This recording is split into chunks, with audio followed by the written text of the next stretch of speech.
Queen's Park Bureau Chief Colin joins us this noon hour. Colin, there was another issue dominating discussion today. The Progressive Conservatives are calling on the OPP to investigate a protest criticizing Premier Ford and his government. Tell us more.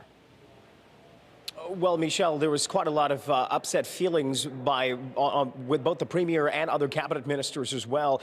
They say that they saw pictures of a protest at the south lawn of Queen's Park. There were a few protesters there with their faces covered. They had a guillotine as well, and ministers say that they put an effigy of Premier Doug Ford into that guillotine.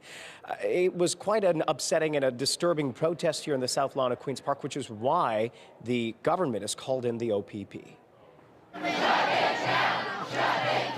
At a May Day protest outside Queen's Park, photos emerged of a guillotine dripping with fake blood as demonstrators carried out a mock execution.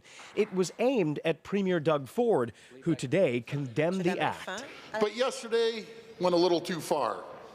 My friends, when any time a politician, no matter what party it is, has a guillotine out there, I think that goes a little too far. Matter of fact, it goes way overboard, Mr.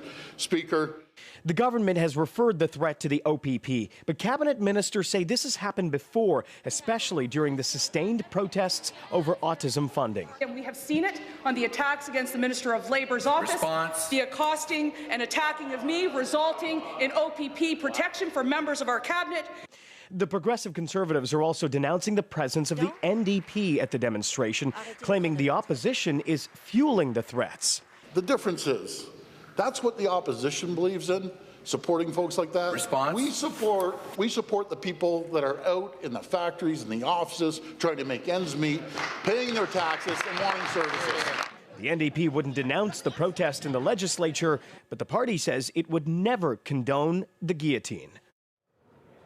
And outside of the legislature, the NDP's deputy leader, Sarah Singh, said to us that while she supports the right to protest, she calls a guillotine at this protest inappropriate. Still, though, the NDP is not outright condemning the act itself. Port of Lava, Queen's Park, I'm Colin DeMello. Michelle, back to you.